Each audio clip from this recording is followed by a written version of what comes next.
Assalamualaikum warahmatullahi wabarakatuh. Om Swastiastu. Shalom, salam kebajikan bagi kita semua. Izin memperkenalkan diri, nama Taruna Eko Mancandarya Putrawan, program studi D3 Pertolongan Kecelakaan Pesawat dari Politeknik Penerbangan Indonesia Curug.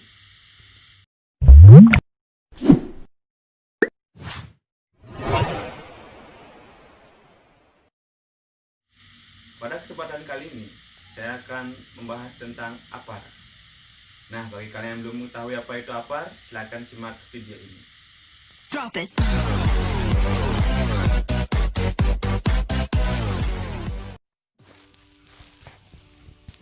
APAR adalah singkatan dari alat pemadam api ringan.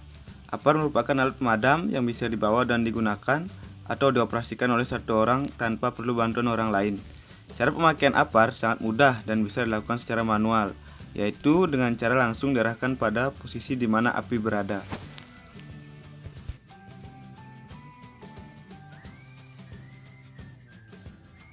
Bagian-bagian dari APAR, yang pertama tabung, kedua valve, ketiga handle, keempat tuas, kelima pengukur tekanan, keenam hose, ketujuh nozzle, kedelapan belt, kesembilan safety pin, dan yang terakhir bracket.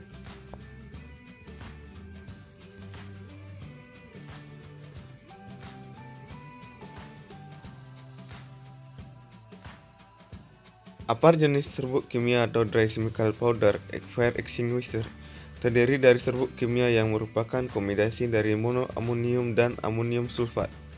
Serbuk kering kimia yang dikeluarkan akan menyelimuti bahan yang terbakar sehingga memisahkan oksigen yang merupakan unsur penting terjadinya kebakaran. APAR jenis dry chemical powder ini merupakan alat pemadam api yang serbaguna karena efektif untuk memadamkan kebakaran di hampir semua kelas kebakaran seperti kelas A, B, dan C.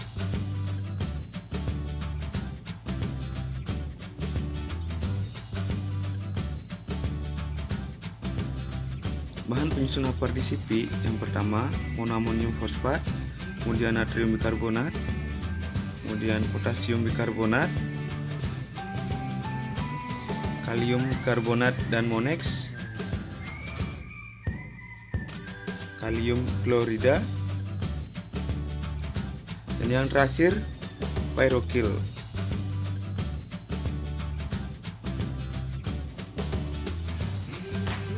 Monoamonium fosfat. Bubuk kimia kering ini efektif memadamkan kebakaran kelas ABC. Namun, monoamonium fosfat memiliki sifat korosif dibandingkan bubuk kimia kering lain.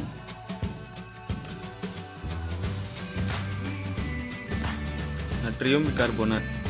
Bahan kimia yang juga disebut sodium bikarbonat ini efektif untuk memadamkan api kelas B dan C, namun tidak untuk kebakaran kelas A. Hal ini dikarenakan bahan ini cepat hilang dan terdapat kemungkinan api menyala kembali jika masih ada panas.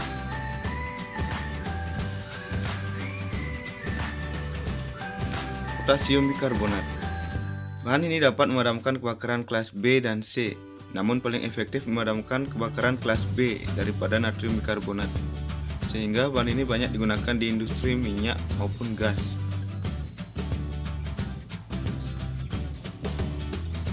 kalium bikarbonat dan Monex. Dibandingkan bubuk kimia lain, dua bahan kimia ini juga efektif memadamkan kebakaran kelas B dan C.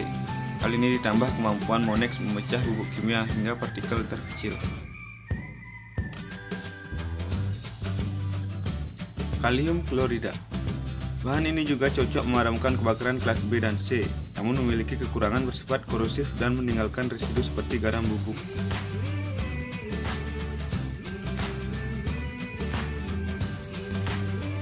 Pyrokil.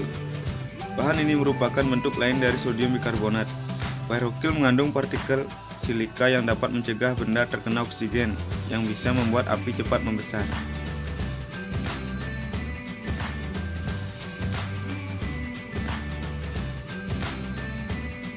Dalam menggunakan APAR, kita mengenal istilah PAS. PAS yang dimaksud adalah pull, aim, squeeze, dan sweep. Jika kita artikan, berarti pertama kita tarik pin atau safety pin, kemudian kita arahkan nozzle pada sumber api, selanjutnya tekan tuas, lalu sapu dari tiap sisi kanan dan kiri. Untuk lebih jelasnya, bisa kita simak pada video berikut. Yang pertama pull atau tarik pin, kemudian aim atau kita arahkan nozzle pada sumber api, kemudian squeeze, kita menekan tuas.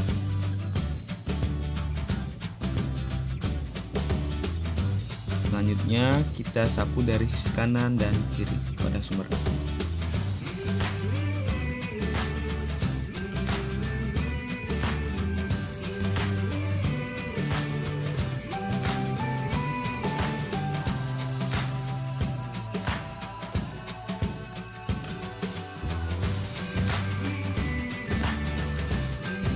Dalam perawatan APAR, ada 8 cara yang dapat dilakukan. Yang pertama, cek segel di tabung cartridge yang berada di leher tabung apakah masih dalam keadaan utuh, lalu kembalikan pada posisi semula. Yang kedua, bersihkan tabung dari debu, air maupun korosi. Caranya, gosok tabung dengan kain basah hingga tak ada lagi debu, lalu gosok lagi dengan kain kering. Setelah itu, oleskan sedikit solar pada bodi tabung secara merata. Lalu akhiri dengan penggosokan menggunakan kain kering. Yang ketiga, bolak-balikkan tabung guna menghindari pembekuan dalam tabung. Caranya, satu tangan memegang bagian atas tabung dan tangan satunya lagi memegang bagian bawah tabung.